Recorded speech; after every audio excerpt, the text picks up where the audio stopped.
دنیا کا فائدہ اور سب سے زیادہ مسئلہ ہر گھر میں ہے، چاہے جتنی بھی اللہ نے دولت دی ہو، اس کے باوجود یہ فکر ہوتی ہے کہ روزی روٹی کے دروازے کھلے رہیں، زیادہ سے زیادہ آمدنی ہو، زیادہ سے زیادہ فائدہ ہو.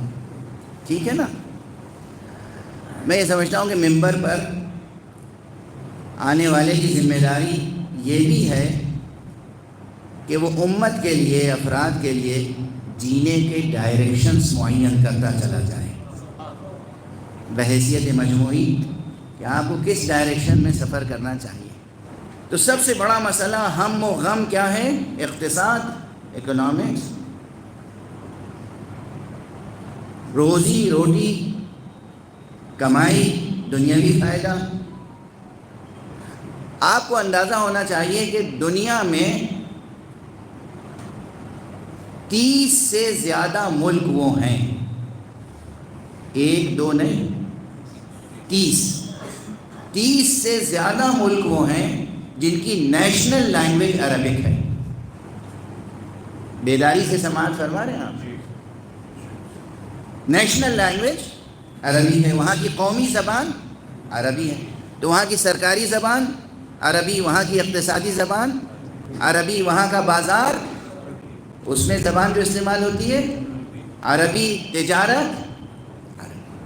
اگر آپ کا بچہ، بہت تیزی سے عرض کر رہا ہوں، اگر آپ کا بچہ عربی زبان سیکھ لے تو اس کے لیے ایک دو ملکوں کے نہیں، کم سے کم 30 ملکوں کے دروازے کھل جائیں گے. جرمن لینگویج سکھائیں گے تو ایک ملک جرمنی ہے جہاں جرمن لینگویج بولی جاتی ہے. فرینچ سکھائیں گے تو دنیا میں ایک ملک فرانس ہے، یا تھوڑے سے اور چھوٹے چھوٹے علاقے ہیں، 2-3 جہاں فرینچ لینگویج کا ایریا ہے. لیکن اگر آپ نے عربی سکھا دی تو ایک دو ملک نہیں، 30 سے زائد ملکوں کے دروازے کھل جائیں گے.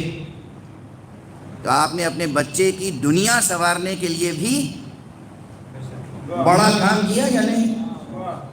متوجہ ہیں آپ حضرات؟ یہ تو بالکل میں اکنامکس اور کامرس کی بات کر رہا ہوں، بالکل دنیا داری کی بات کر رہا ہوں. اگر عربی زبان آپ نے سکھائی، دل لگا کے بچوں کو عربی زبان سکھائیے، زبان عربی میں لکھ سکیں، بول سکیں، پڑھ سکیں، عربی زبان میں گفتگو کر سکیں، عربی زبان کا اخبار پڑھ سکیں، عربی زبان کی نیوز سنیں اور سمجھ سکیں، تو نتیجہ یہ ہوگا کہ 30 سے زیادہ ملکوں کے دروازے ان کے لیے کھل جائیں گے، اور آپ کے لیے نکبت کے اور نحوست کے دروازے بند ہو جائیں گے. یہ ایک فائدہ ہوا دنیاوی.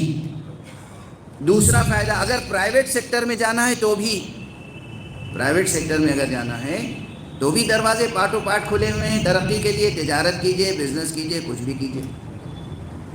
اور خود آپ جس ملک میں رہ رہے ہیں، اس ملک کی ایمبیسی دنیا کے ہر ملک میں ہے،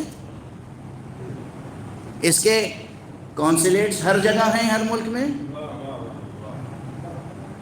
اس کے کلچرل ہاؤس دنیا میں ہر جگہ ہیں. اس ملک کو، یعنی یہاں کی جو فارن سروسز ہیں، انڈین فارن سروسز، ان کو ضرورت ہے عربی جاننے والوں کی. اگر آپ کے بچے عربی میں ماہر ہوں گے تو آپ کی حکومت آپ کے ان بچوں کی قدردان ہوگی. انہیں اپنے ایمبیسیز میں، اپنے کونسلیٹس میں، اپنے مشنز میں، ہر جگہ ہائی کمیشن میں، جہاں جہاں بھی عربی کا، جو عربی ممالک ہیں، یہ 30 یا 30 سے زیادہ ممالک، وہاں ان کو اسٹاف چاہیے عربی جاننے والا. تو آپ کیوں نہیں اپنے بچوں کی قسمت کھولتے اس لحاظ سے کہ عربی زبان سیکھیں؟ زبان، لینگویج، یہ 2 بڑے فائدے تو دنیا کے ہیں. اب ایک چھوٹا سا فائدہ یہ بھی ہے کہ اگر عربی زبان سیکھ لے گا بچہ، یعنی عربی میں لکھی ہوئی تحریر پڑھنے کے قابل ہو جائے، سمجھنے کے قابل ہو جائے، تو وہ حدیث بھی سمجھنے کے قابل ہو جائے گا، قرآن بھی سمجھنے کے قابل ہو جائے گا، اور اس کے لیے جنت کے دروازے بھی کھل جائیں گے. اور اب اس میں ایک طنز ضرور ہے، مگر اس طنز کو بھی برداشت کر لیجئے گا کہ اگر آپ کا بچہ عربی زبان جانتا ہوگا اور خود قرآن مجید اور حدیث کا ترجمہ کم سے کم کرنے کے قابل ہوگا، تو جاہل مولوی تفرقہ پیدا کرنے میں کامیاب نہیں.